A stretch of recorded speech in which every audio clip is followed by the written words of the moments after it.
Hello everyone, CTET का exam होने में बहुत ज़्यादा टाइम नहीं बचा है। 25 से लेकर के 30 दिन का समय आपके पास बचा हुआ है। तो उसमें आपको अच्छी तरीके से तैयारी करनी है। तो मैं आपको बता दूं, मैंने 5 बार सीटेट का एग्जाम क्लियर किया है और किस तरीके से मैंने पढ़ाई करी थी मैं आपको ये बता देती हूँ। और इसके अलावा अगर आप देखें कि 1 महीना है तो 1 महीना अच्छा खासा समय है सीटेट जैसे एग्जाम को क्लियर करने के लिए। बस आपको जितनी चीजें मैं अभी बताऊंगी वो चीजें आप अच्छी तरीके से करिएगा। इस वीडियो को पूरा एंड तक देखिएगा और एक कॉन्फिडेंस रखिएगा अपने अंदर कि आप कर सकते हैं। अभी भी पहली बार जब मैंने सीटेट का एग्जाम क्लियर किया था तो बहुत ज्यादा दिन नहीं बचे थे, ऐसे ही 20 दिन या 25 दिन का टाइम ही बचा हुआ था। तो उसमें इसमें क्या होता है कि हम लोग बहुत ज्यादा घबराने लगते हैं कि कैसे क्या करना है। तो फर्स्ट टाइम का एक्सपीरियंस मैं आपको बता देती हूँ। बाकी आप लोग कोशिश करेंगे कि इस बीच भी मैंने जो गलतियां की हैं वो आप ना करिएगा, तो आप और भी अच्छी तरीके से एग्जाम को क्रैक कर पाएंगे। तो देखिए, सबसे पहले जब एग्जाम एकदम सर पे था तो एक तरीके की घबराहट मचने लगती है कि अब क्या करें अब क्या करें। और कॉन्सेप्ट्स भी नहीं पढ़े हुए हैं, ये भी नहीं किया हुआ है, प्रीवियस ईयर भी नहीं लगाए हैं, कैसे करेंगे ये सारी चीजें। तो सबसे पहले तो बात यह है कि सीटेट का एग्जाम बहुत ज्यादा टफ नहीं है। अगर आप अपना दिमाग खोल के अच्छी तरीके से करें तो आप फर्स्ट बार में आराम से क्रैक कर लेंगे, अच्छे मार्क्स भी लेके आएंगे। तो सबसे पहले ये है कि आपको घबराना नहीं है।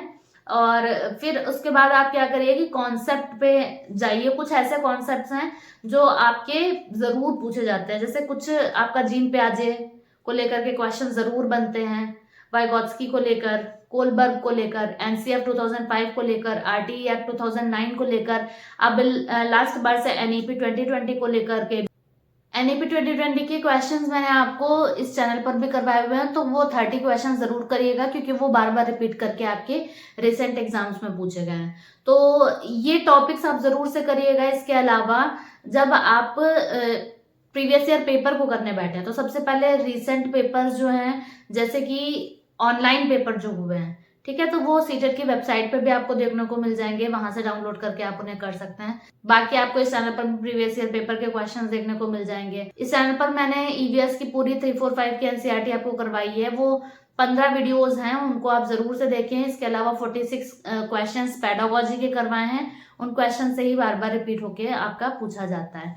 तो ये सारे टॉपिक्स और जो ऐसे टॉपिक्स हैं जैसे कि आपका चाल चार बराबर दूरी बटे समय, इससे रिलेटेड क्वेश्चन पूछा जाता है, दिशा से क्वेश्चन पूछा जाता है, ठीक है। तो इस टाइप के जो क्वेश्चंस हैं ये आपके जरूर आते हैं। ये आप तभी कर लेंगे जब आप प्रीवियस ईयर पेपर 3 से 4 लगाएंगे, तब आप आराम से समझ जाएंगे कि कौन कौन से हमारे टॉपिक्स हैं। और मैं एक अलग से वीडियो बनाऊंगी जिनमें मैं आपको टॉपिक्स भी बता दूंगी।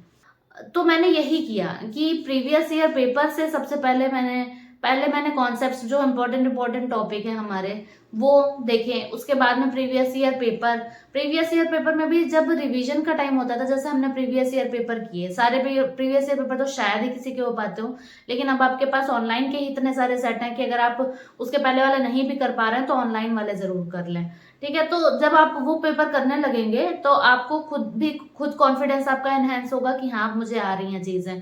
इसके अलावा जब एकदम पेपर का कुछ ही टाइम बचता है, जैसे 3 से 4 दिन बचे, तब उस समय हमारे पास प्रीवियस ईयर पेपर करने का ज्यादा टाइम नहीं बचता है। तो उस समय मैंने क्या किया था, उस समय मैंने ये किया था कि जैसे मैंने कोई क्वेश्चन पढ़ा, ठीक है, कोई क्वेश्चन मैंने पढ़ा, फिर उसके बाद 4 ऑप्शन होते हैं हमारे, लेकिन हमको एक ऑप्शन सही उनमें पता है कि चाहे वो आपको प्रीवियस ईयर की कोई आपके पास बुक हो उससे, या आपने कहीं पे टिक लगा के रखा हो, कहीं आपने प्रिंट आउट करके रखा हो, तो आप वो क्वेश्चन और वो आंसर, वो क्वेश्चन वो आंसर ऐसे करके फटाफट से रिवाइज भी मैंने पूरा किया था। तो मैंने तो इस तरीके से किया था कि कॉन्सेप्ट थोड़ा पढ़ा और फिर प्रीवियस ईयर पेपर के क्वेश्चंस किए, और मैंने ये भी देखा कि प्रीवियस ईयर पेपर में कौन कौन से क्वेश्चन बहुत ज्यादा रिपीट हो रहे हैं। तो जो बहुत ज्यादा रिपीट हो रहे हैं वो कॉन्सेप्ट में मैंने थोड़ा बहुत पढ़ लिया, जैसे यही एनसीएफ आरटी ये वाले। और इसके अलावा मैंने एक छोटे छोटे नोट्स अपने बनाए थे। छोटे नोट्स का मतलब ये नहीं कि उसमें हम पूरा लिख रहे हैं आरटी एक्ट क्या होता है ये वो। तो जो बहुत छोटे छोटे एक वर्ड एक लाइन का चीजें होती थी वो मैं लिख लेती थी, और एग्जाम के बस 1-2 दिन पहले मैं उन नोट्स से अच्छे से रिवाइज करके, और जिस तरीके से मैंने प्रीवियस ईयर पेपर बताया उस तरीके से रिवाइज कर लेती थी। तो ये सारी चीज़ें बहुत काम आती हैं। इसके अलावा अगर आपको कोई टिप्स चाहिए हो कि आपको कोई चीज़ पर्टिकुलर चीज़ आपको नहीं तैयार हो पा रही, तो आप किस तरीके से तैयार करें, तो आप मुझे ज़रूर से कमेंट बॉक्स में कमेंट करके बताइएगा। इसके अलावा कुछ बुक रिकमेंडेशंस हैं जिसको आप चाहें तो कंसीडर कर सकते हैं। सीडीपी के लिए एक किताब है। सीडीपी के लिए आप पूरी तरीके से इस किताब से तैयारी कर सकते हैं। ये है टेक्स्ट बुक की स्मार्ट बुक और ये पूरी हिंदी में है। मैंने आपको इसके पहले इंग्लिश की किताब के बारे में भी बताया है, डिस्क्रिप्शन बॉक्स में सारे लिंक दिए रहेंगे।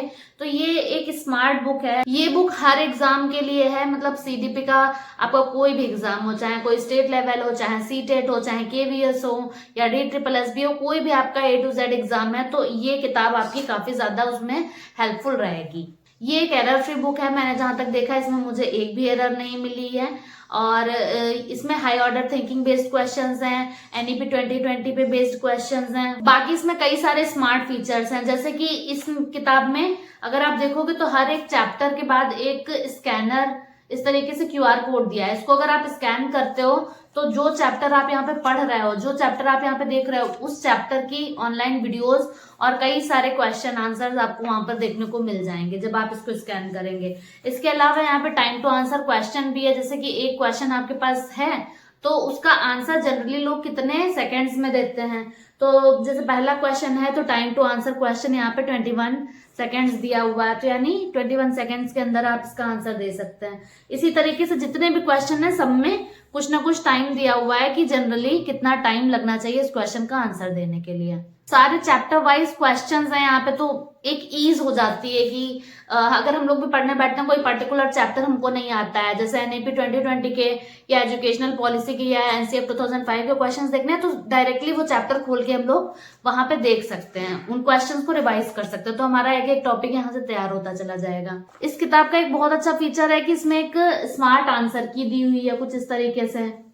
ये स्मार्ट आंसर की में पहले तो दिया है कि कितने % आंसर सही हैं और फिर कितने लोगों ने छोड़ा है क्वेश्चन। तो इससे हमें ये पता चल जाता है कि कोई पर्टिकुलर क्वेश्चन है जो आपको टफ लग रहा है, तो आप यहाँ पे देख सकते हैं कि भाई 89% लोगों ने तो इस क्वेश्चन को किया है, तो मैं इसे क्यों छोड़ रहा हूँ या छोड़ रही हूँ। तो इस तरीके से आप मोटिवेट रह सकते हैं। और उसके बाद तो सोल्यूशन बहुत अच्छी तरीके से दिए हुए हैं, सारे जितने भी टॉपिक है टॉपिक वाइज पूरा सोल्यूशन। तो यहाँ पे आपको अलग से थ्योरी भी देखने की जरूरत नहीं पड़ती है। कोई पर्टिकुलर क्वेश्चन आपने देखा, फिर उसका आंसर आपको सोल्यूशन में पूरा डिटेल्ड आंसर आपको देखने को मिल जाता है। मैं ये बुक आपको रिकमेंड कर रही हूँ क्योंकि कई लोग मुझसे पूछ रहे थे और ये बुक मुझे जेन्युइनली अच्छी लगी। और आप ऑनलाइन इस बुक को परचेज कर सकते हैं Amazon पर। डिस्क्रिप्शन बॉक्स में सारे